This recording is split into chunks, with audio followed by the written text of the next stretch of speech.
Hello everybody, and welcome to part 14 of my Tsukihime, A Piece of Blue Glass Moon dramatic reading. Last we left off, Shiki was having a pretty vicious argument with Arcueid over her randomly showing up to his mansion and having a curt conversation with his sister Akiha, who is very strict. So, we were just in the middle of discussing stuff like there being another vampire and having to fight some more. So we will see where that conversation leads, because we had stopped in the middle of it. So, without further ado, let us continue. Flustered, I chased after her white back. I'm definitely not doing this because I feel guilty about making her upset. There's just something important we still need to discuss.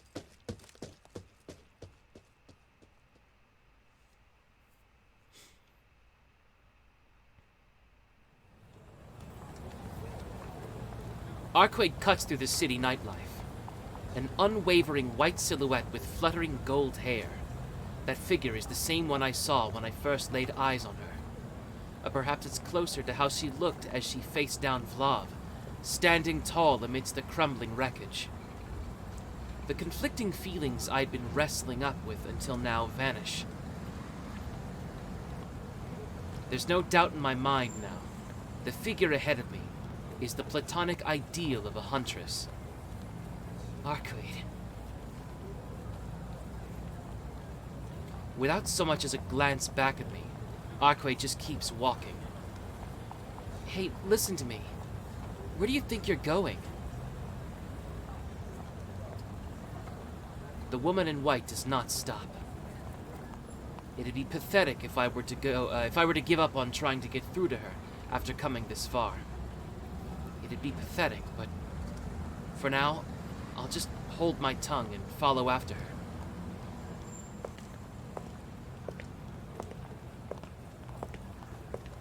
Our wordless march continues, punctuated only by the sound of our footsteps. Until Arcueid abruptly stops in her tracks and glares over her shoulder at me. Stop following me. An ordinary human such as yourself will only get in my way. Can't you understand that? I'm sorry for being human. If you tell me what you're doing, I'll promise I'll get out of your hair. It has nothing to do with you, so scram. Arcueid faces forward and resumes walking in a huff. Great. Looks like I'm in for more taciturn prowling around the city.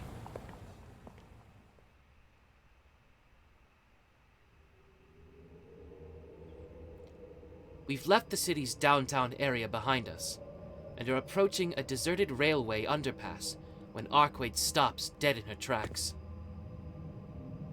Found one. Huh? Arcueid's voice was cold, like it belonged to a completely different person. A shiver runs down my spine. All I can see from back here is her posture, but even that is enough for me to sense the scale of the murderous aura that now envelops her. What are you planning on doing? I start to ask, but fall silent. I know what she's about to do, even without hearing it put into words. What emanates from Arcueid right now is an unmistakable murderous intent. Hey, what are you thinking? Arcueid does not respond. Her gaze is trained on an average-looking man in a business suit as he walks along. Shiki, take off your glasses and look at that human. That human? You mean that man over there? Hurry up. If you want to know what I'm doing, then save your questions for later. Fine. Although I don't really like taking them off in town. I take off my glasses. A light headache pulses in my temple. And in exchange for that pain, I faintly see the lines of the walls on the ground. Just checking, but are you able to clearly make out those lines of yours on living beings? Yeah, they're much more visible on living creatures than on inanimate objects. As I suspected. You're a living being, after all. You wouldn't be able to comprehend the depth of something inorganic. The shape of it is only the first step. Even if you're able to perceive the outcomes that result from the process of wear and tear, you still wouldn't be able to see the end of an inanimate object. The only way you could would be to share the same perspective, the same value system as those objects. If you want to perceive death, you have to be able to comprehend life first. So with all that said, Shiki, when you look at that human, what do you see? Huh? I don't think there's anything particularly odd. I reflexively take a step back. What the hell is that? It's true that any human would have those lines, except normally, there are few enough that you can easily count them, even as they slowly shift like floating geometric patterns. But this... what the hell is this? The lines race across the entirety of his body. They smear themselves across him from head to foot, making it look as though all his veins and arteries have floated to the surface. I can't even make out what the man looks like underneath them all.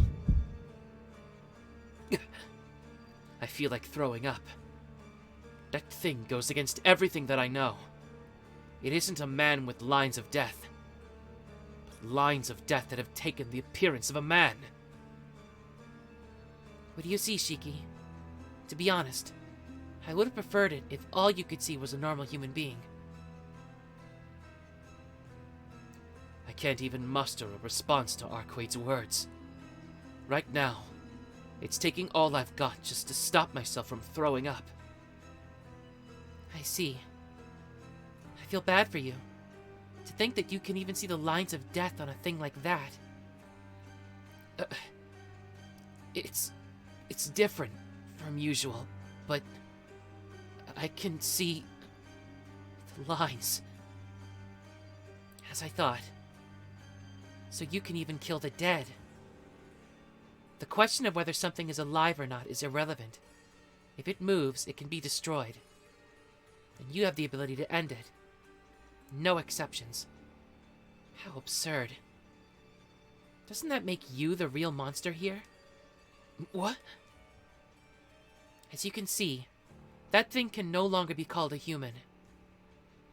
It's a being that uses the blood of others to continuously cheat that debt we call death. A vampire. Arcueid sets off at a brisk pace. She makes a beeline for the ordinary-looking man. Wait, Arcueid! Stay where you are, Shiki. Maybe the man noticed Arcueid coming for him, as in the blink of an eye he vanished from my field of view. Though, rather than simply vanishing, it'd be more accurate to say that he skidded away at superhuman speed. As though trying to hide, the man flees into the darkness of the underpass. Arcueid is nowhere to be seen. She too has stepped out from under the illumination of the rustling street lamps, and into the darkness so deep as to be impenetrable to the human eye. The pounding of my heart sounds uncomfortably close. The night is still young. The headlights of a passing car. The sound of a train thundering overhead. Despite being at the center of this cacophony, I cannot feel the presence of a single person other than myself. My glasses. I need to put my glasses back on, and quickly. If I don't, I'll end up seeing something unpleasant. I'll end up staring straight into the abyss, one so deep as to make everything I've seen up to this point pale in comparison. But my body won't move. My unfettered eyes, able to perceive threadbare nature of this run-down world, are drawn as though entranced into the dark void Arcueid vanished into, and I gaze transfixed across that threshold of darkness. That was a little jerk-offy, but okay. As far as pros go. Suddenly, silence falls. From the sound of the wind to the scent of the ground, everything abruptly freezes in place.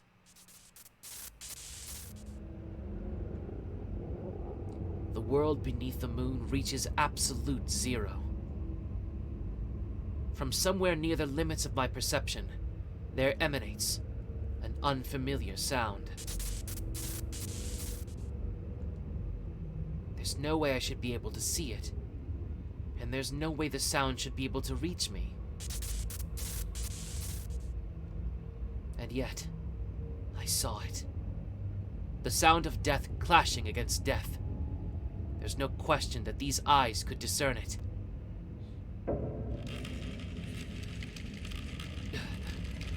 My vision is stained crimson. Why?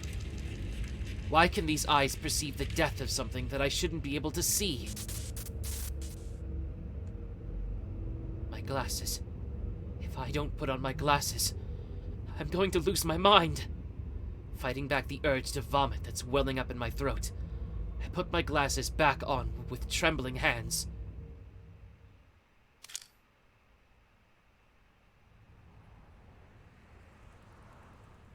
Light and sound return.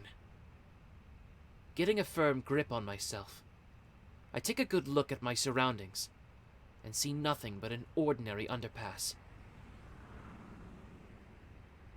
There's nobody around, and there aren't many cars, but this is still a wholly unremarkable nighttime scene in the city. This is a place without danger, a place where danger cannot even be allowed to exist. The sphere of civilization that humans call home.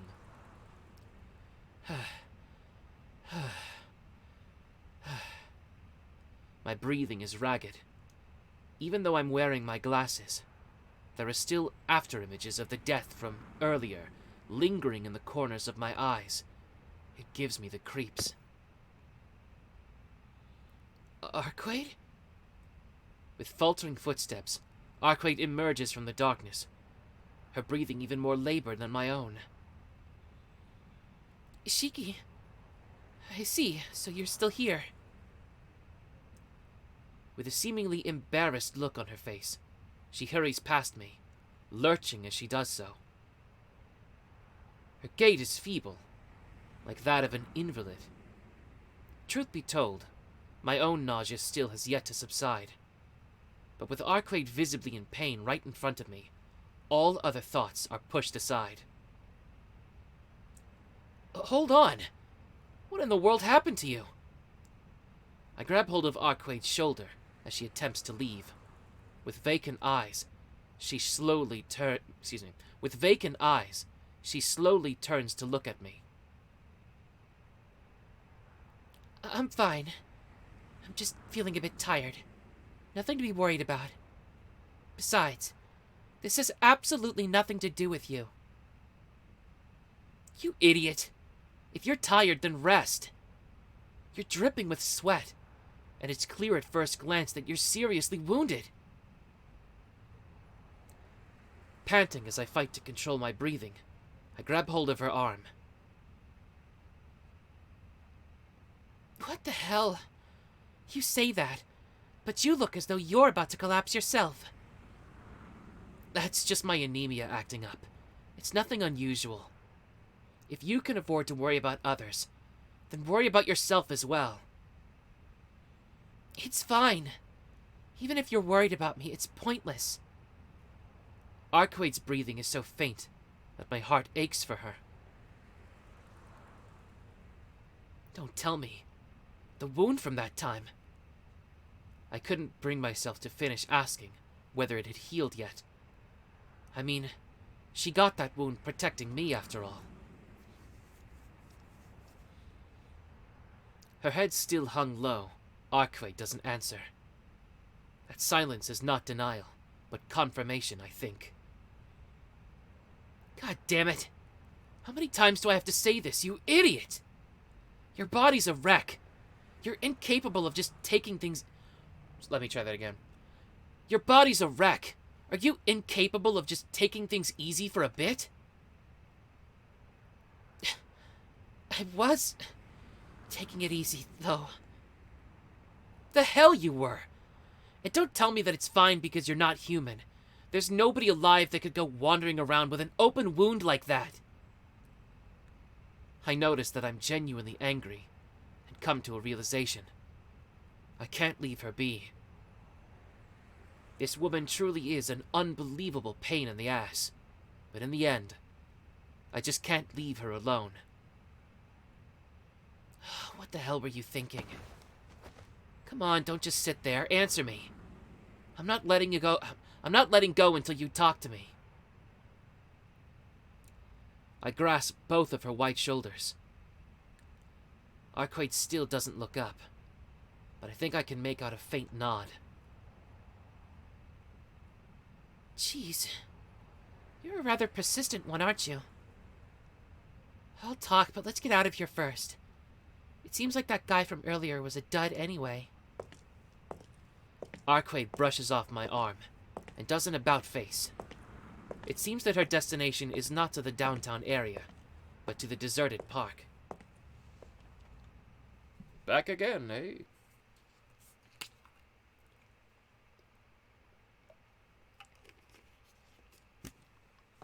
We've returned to the park. Arcueid must have recuperated while we walked. She's back to her usual self.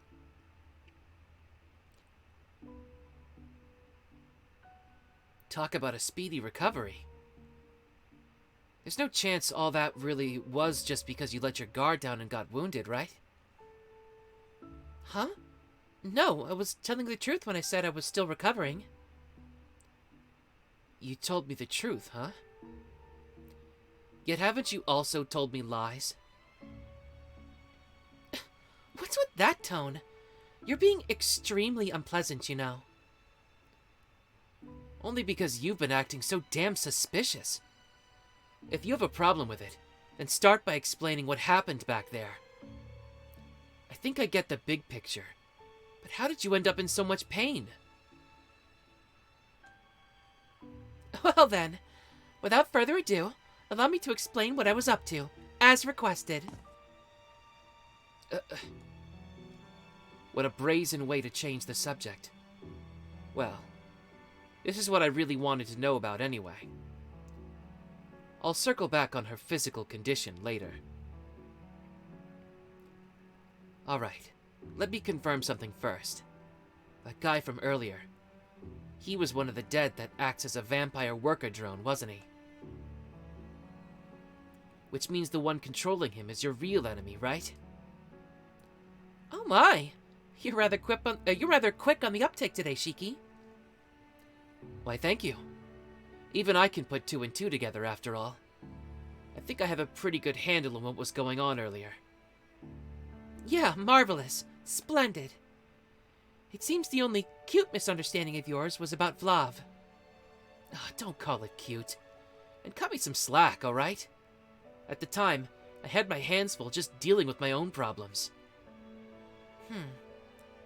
You had your hands full with your own problems, huh? Well, let's just leave it at that. Seemingly amused, Arcueid twirls around and peers at my face. It makes me a little uncomfortable. That's enough. Now talk. The man from earlier. He was already long dead, wasn't he? That's right. He was an underling belonging to that guy, so I disposed of him. He was just a low-rank dead, but if I left him alone, he'd end up killing humans and accumulate power. Shiki, do you remember the conversation we had about vampires back at the hotel? Of course I nod back. The ecology of vampires. Suzerains and how they make use of their minions. Those vampires grow their clans by hunting humans, killing them, and then turning them into underlings known as the dead. That done, they conceal themselves and leave the work of collecting blood to their underlings. I remember Arcueid referring to them as suzerains, or the traditional type. Vampires that fit the stereotype of being immortal and weak to sunlight. You've already taught me a bit about them. So, this vampire you're going after now, you're certain they're the one behind the serial killings? Yeah, I'm sure of it. Excuse me?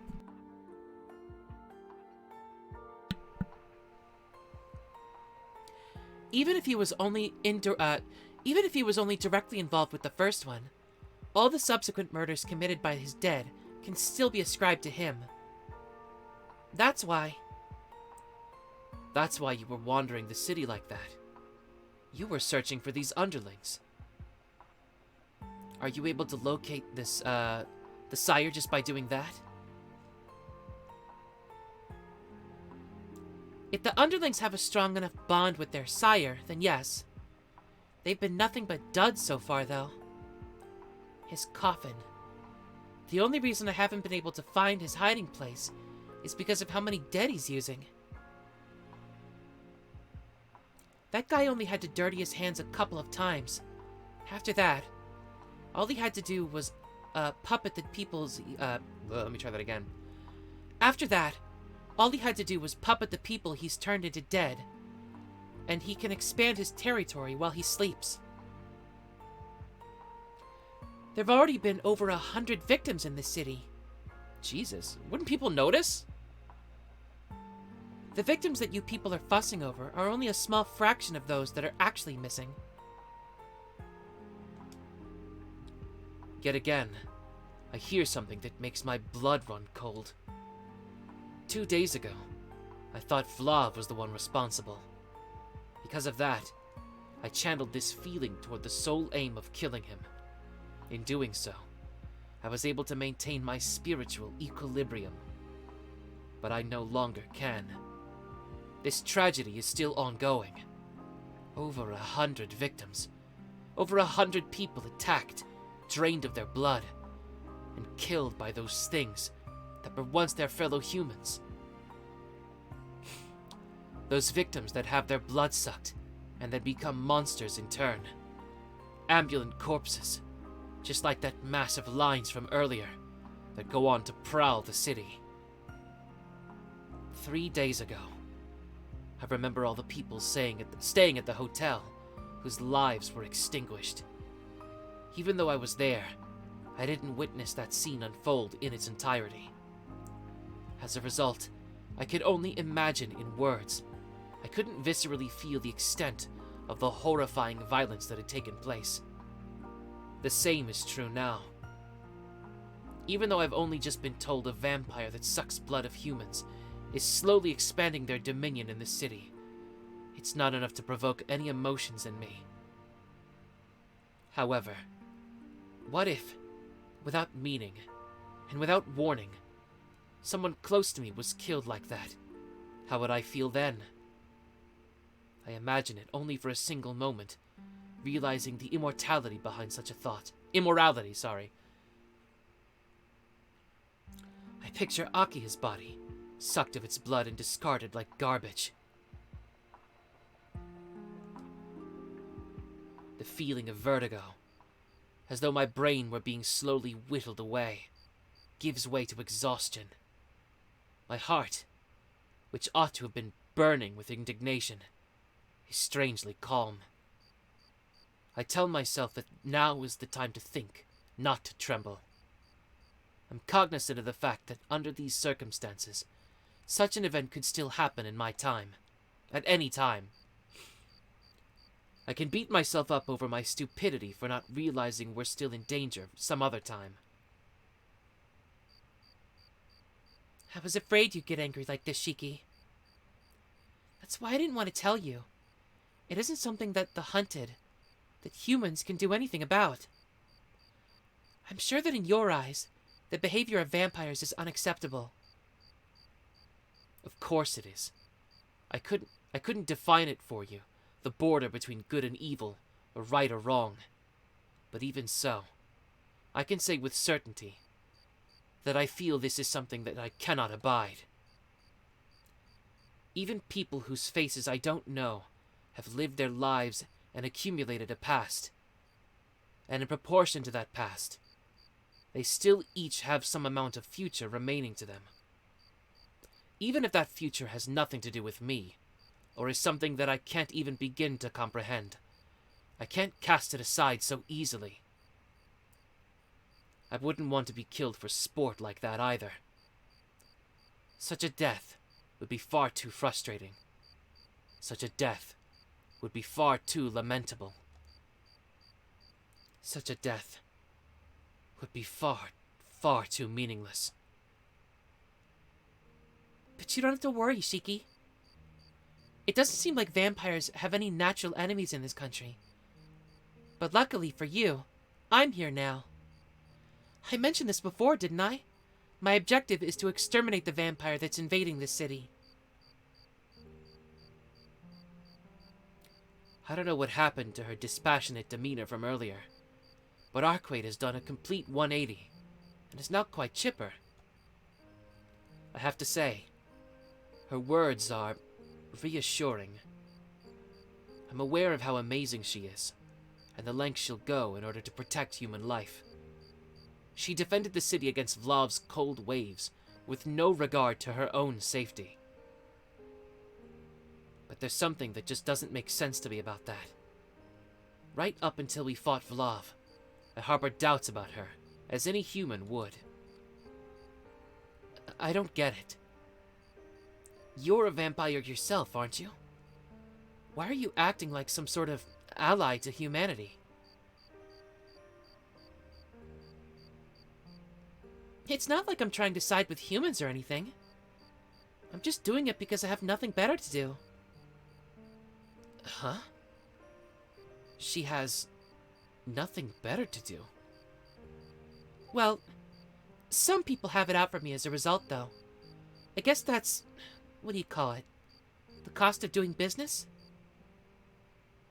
No, I haven't the faintest idea what you're trying to say. But I'm pretty sure that's not the phrase you're looking for.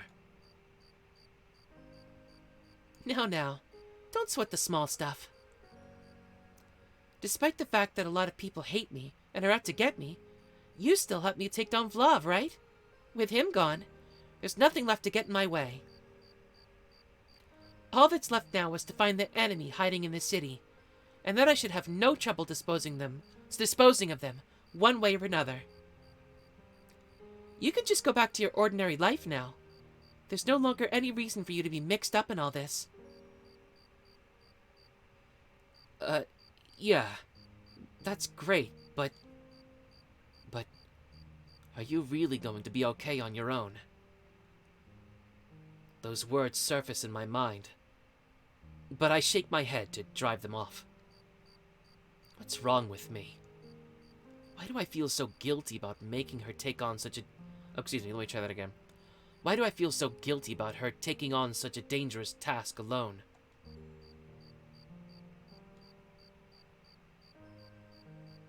Shiki? What's wrong? Why are you making such a serious face again?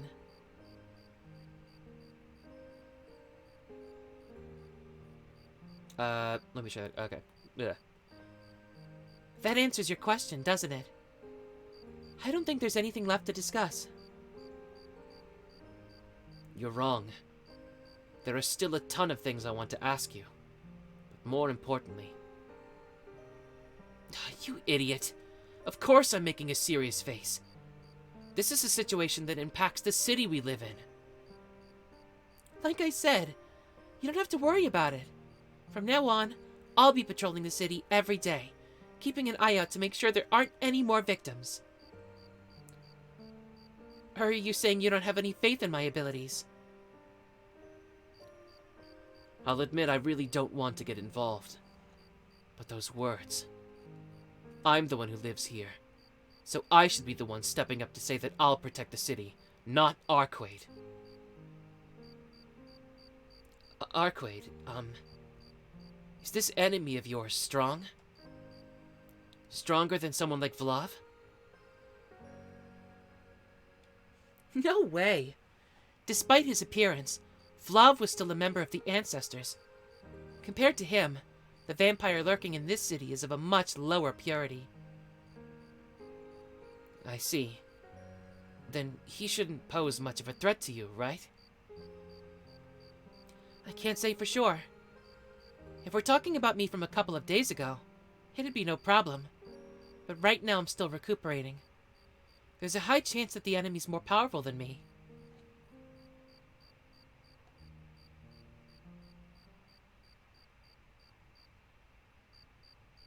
Wait, hold up. I was just nodding along without really listening. Arcueid is recuperating? Back up. Did you catch a cold or something? Scratch that. Can vampires even catch colds?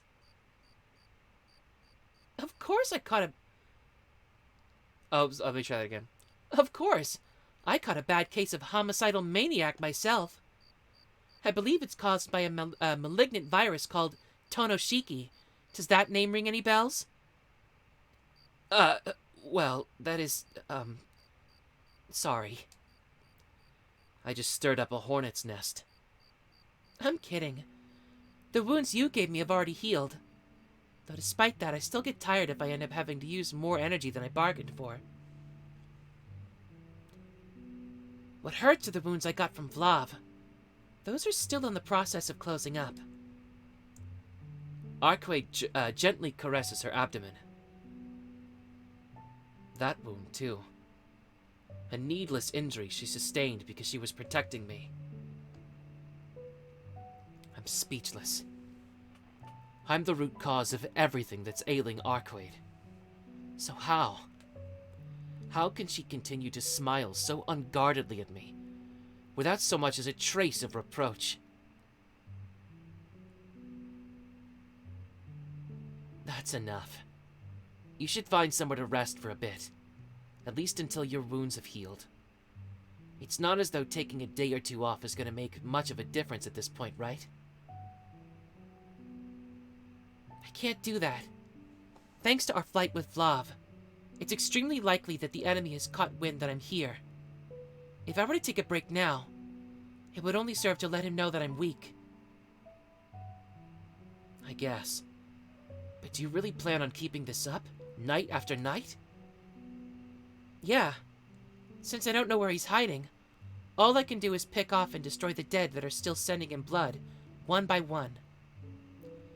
Once I've cut off his supply of blood, he'll be forced to come out into the open in order to replenish it himself. But what would you do if that were to happen tomorrow? Even if you hide the fact that you're weak right now. With your body in the state that it's in, you're just gonna get yourself killed. That's why...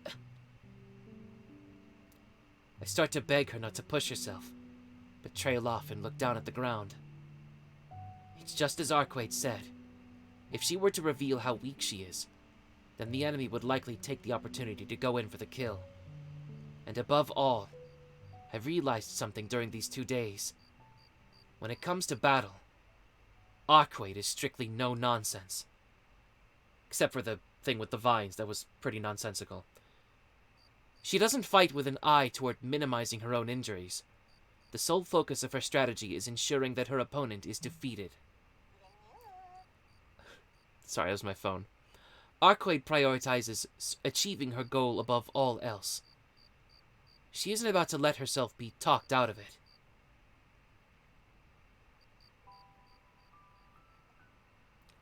Arcueid will not stop. But as I let her go... So yeah, let me try that again. But if I let her go, I won't be able to talk her out of the... Okay. But if I let her go, I won't be able to talk to her like this anymore. This girl is so unafraid of her own death that it's enough to drive me mad. So then why do I find myself picturing her smile? If only I hadn't seen that face. If only she acted more like a vampire, then maybe I never would have developed these feelings. What's wrong, Shiki? Your body's shaking. Do you need to go to the toilet? Arcueid, you... How can she be so unreasonably calm about all this? I raise my head.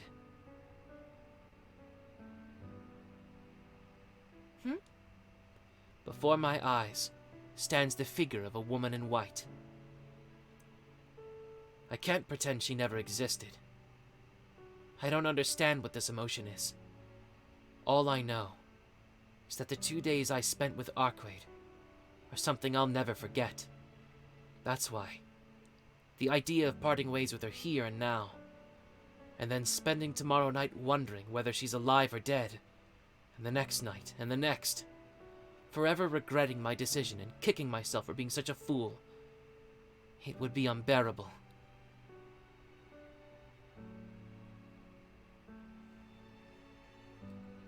Oh, give me a break. I've already got 2 messed up eyes, and now it seems like there's something wrong with my head. I've already had my fill of vampires. I recall the fight against Vlav. The fear I felt back when I was striking the precipice of death is so burned into my mind that simply thinking back on it sends a shiver down my spine. This time will be no different. He's no ordinary opponent. There's absolutely no need for me to get involved. Arcueid said she'd take care of it, so I should just leave it to her. And yet, even though that reasoning makes total sense to me, I still can't allow her to go alone. Ah, jeez. There must be something seriously wrong with me. I kick the ground. Whatever logic I come up with, however I try to persuade myself, it's useless. I'm furious at my own stubbornness. Huh? What's wrong, Shiki? Why are you angry all of a sudden? Of course I'm angry! Even after all I've been through, I still can't stop myself from uttering such nonsense. I start to feel even dizzier after saying that. If I saw my idiotic self in the mirror right now, I would smash it without a second thought. Calm down. You're not acting normal. You're right, I'm not. If I were acting normally, there's no way I'd be able to say something like this. Cursing, I scratch my head in annoyance. I don't want to admit it, but I've already made up my mind. Heck, I even went and said it out loud just then. Jeez, I don't understand you at all. Explain yourself. You've been going on about this and that for a while, but what are you trying to say? Here's what I want to say. Until your body gets better, I'm gonna help you out. Huh? Arcueid stares back at me, dumbfounded. As for me, I finally... or perhaps I barely... or rather, enough of that. I told her exactly what I wanted to say, and have calmed down at least. Shiki, do you really mean that? I groan. I still can't even believe it myself. I think I might have missed what you said. I'm sorry, but could you repeat that one more time? I groan even louder. But it's too late for regrets now. The moment I uttered those words, I lost every right I had to lie to myself. Come on. I want to hear that line just one more time. Arcueid's coaxing voice is little more than a whisper. Averting my gaze from her efflorescent smile, I do my best to try and speak in an irritated voice. Like I said, I'm the one responsible for the fact that you're weak right now, and I can't just let these monsters run rampant in the city. I just can't let you take this on by yourself. Not in the state you're in. I want to help you, if you'll let me. Shiki! Arcueid's eyes light up. She grabs my hand and shakes it up and down with glee. Well, I don't think I'll be of much help, but it should be better than nothing. Yeah, if I've got you around, there's nothing to be afraid of. Arcueid still hasn't let go of my hand. I'm afraid that sooner or later her brute strength will tear my hand clean off. But even so, I've no desire to stop her. How do I put this? She really was smiling so exuberantly. That was enough, I felt. With some small amount of pride, that my foolish decision wasn't a mistake after all.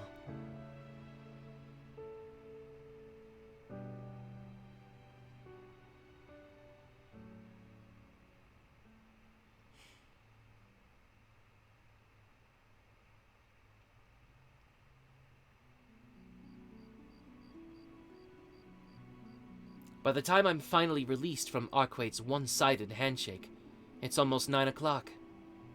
Just thinking about everything that's happened since I got back is enough to make my head hurt.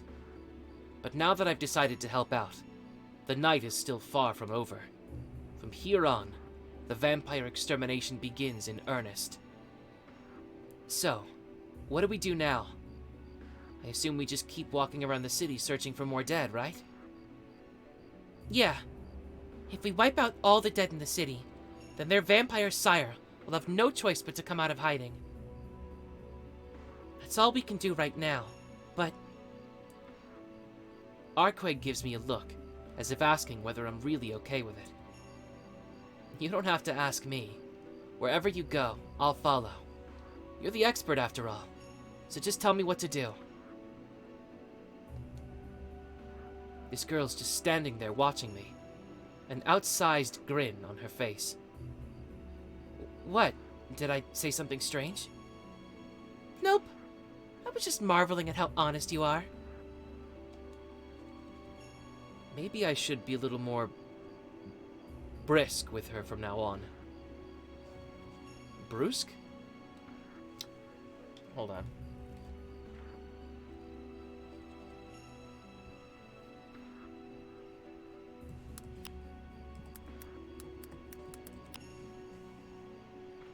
Brusque. Brusque. Oh, I've heard that word. I'm stupid. Okay. I get the feeling that if I keep buttering her up like this, she'll ask me to do something outrageous again.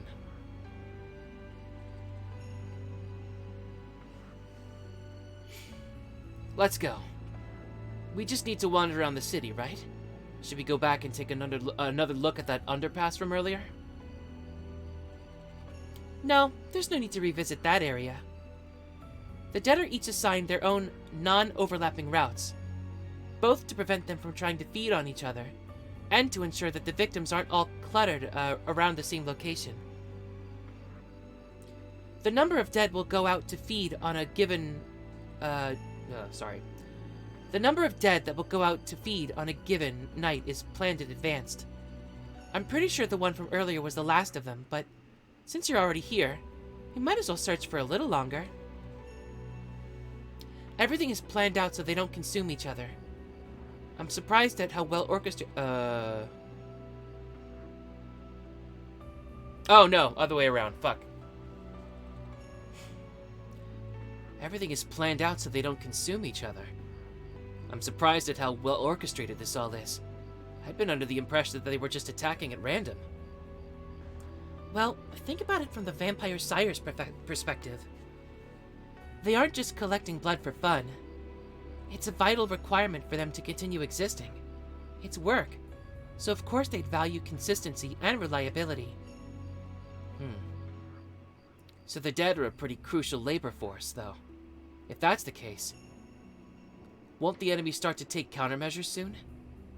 Since you've been out here thinning their herd, maybe he'll start to deploy them in greater numbers. Or maybe he'll have all the dead withdraw and go into hiding. This guy's stingy by nature, right? However, as a vampire, he's got no choice but to milk other people's for their blood. And the energy, hold on, let me try that again. However, as a vampire, he has no choice but to milk other people for their blood and energy, if he wants to survive. That's why even if the sire knows that I'm after him, he still has to send out his dead, to gather the bare minimum for sustenance. I see. Arcueid's modus operandi is to attack the enemy's supply lines. Working out where in the city the sire is sleeping would be far too difficult. So instead of searching for him, she plans to smoke him out.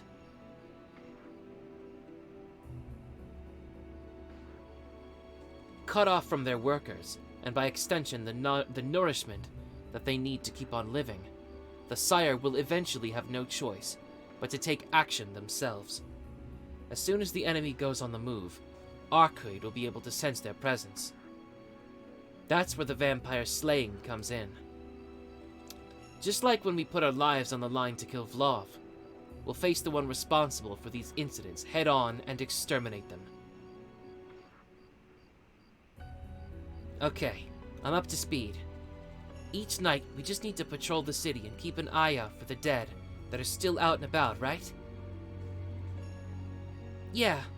On that note, Shiki, would you be willing to take off your glasses while you're accompanying me? Take off my glasses? Why? It's not like I have some type of mystic eyes or of depth perception that allow me to help you in all this. Fucking stupid question, Shiki, Jesus. Because it's more reliable that way. I can sense the presence of human and non-human beings. You can visually perceive the difference between the living and the dead.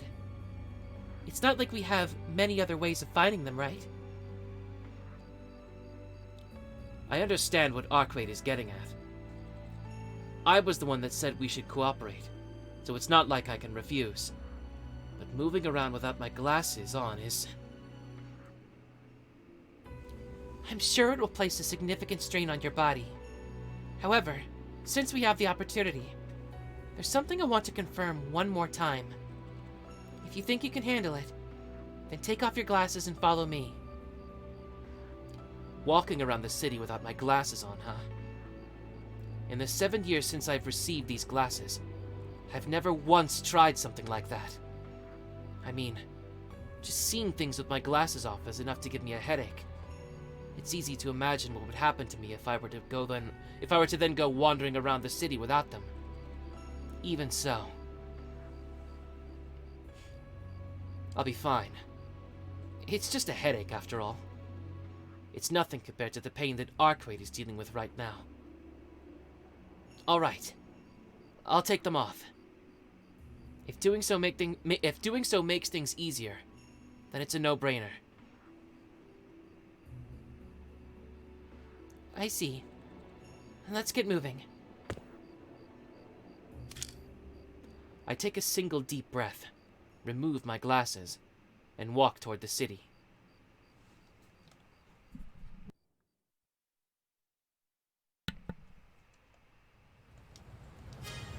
So we are actually going to stop here for today.